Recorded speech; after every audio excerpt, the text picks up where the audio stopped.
Ada orang bertanya kepada seseorang, bilakah wabak ini akan hilang di sisi Allah Subhanahu wa taala? Wabak ini akan hilang. Kita akan hidup seperti mana ibadah, seperti mana Allah Subhanahu wa taala sekarang ini.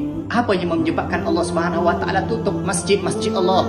Allah tutup masjid-masjid Allah kerana turunnya satu wabak yang terkenal di mana-mana tempat adalah virus corona, yang mana diceritakan bilakah wabak ini akan hilang?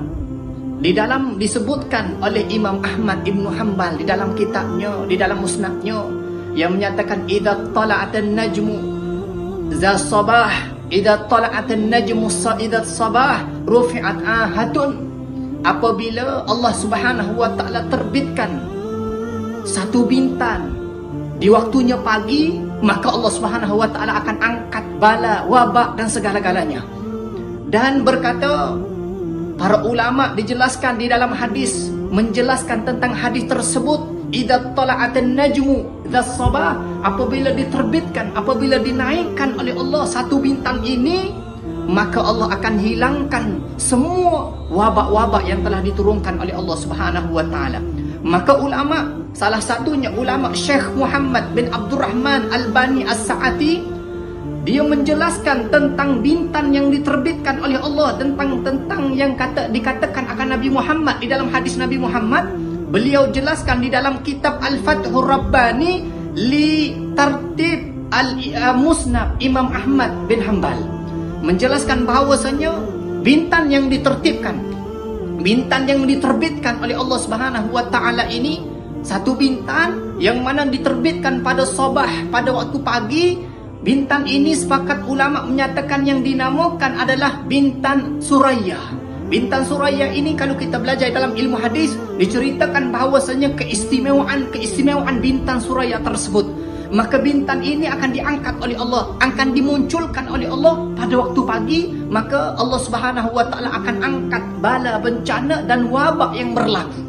Pada keberkatan, mudah-mudahan apa yang telah dikatakan akan Nabi Muhammad sallallahu alaihi wasallam, Nabi Muhammad tidak berucap, tidak berbicara melainkan wahyu yuha, itu melainkan wahyu daripada Allah Subhanahu wa taala. Mudah-mudahan dengan perkataan berkatnya, perkataan Nabi Muhammad yang menyatakan akan dimunculkan oleh Allah Subhanahu wa taala satu bintang, idza tala'atan nujum najmu, apabila dimunculkan oleh Allah Subhanahu wa taala bintang tersebut, maka rufi'at, Allah Subhanahu wa taala akan angkat bala, bencana, wabak yang akan berlaku. Dan sepakat ulama menyatakan apabila Allah turunkan satu wabak di satu negeri, tidak lebih dan tidak kurang, tidak paling lambat dikaji keseluruhan hadis-hadis Nabi, tidak lambat, tidak melebihi 50 hari, tidak melebihi 50 hari akan berlaku wabak tersebut. Setelah itu rufi'at, Allah Subhanahu wa taala akan angkat wabak tersebut.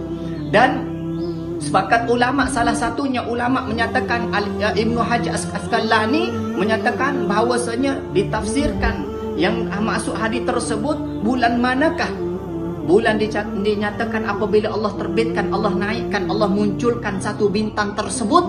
Bintang tersebut dimunculkan pada bulan yang panas, pada bulan yang permulaan panas. Kalau permulaan panas ikut kita ini adalah bulannya bulan 5, bulan Mei, awalnya bulan Mei. Mudah-mudahan dengan berkatnya perkataan Nabi, tidak mengucap satu-satu perkataan melainkan wahyu daripada Allah Subhanahu wa taala. Hendaklah kita sentiasa berdoa kepada Allah agar Allah Subhanahu wa taala angkat bala, bencana, wabak yang berlaku, yang mana biar Allah Subhanahu wa taala buka keistimewaan, buka rumah-rumah Allah agar kita ini bisa sentiasa datang di rumah Allah Subhanahu wa taala. Minta sentiasa berdoa. Afdhalus silah al-mu'min indallah, sebaik-baik senjata bagi orang mukmin di sisi Allah Subhanahu wa taala adalah berdoa kepada Allah Subhanahu wa taala. Lemahnya umat akhir zaman yang mana dirinya, yang mana hidupnya tidak tidak jarang sekali untuk berdoa kepada Allah Subhanahu wa taala.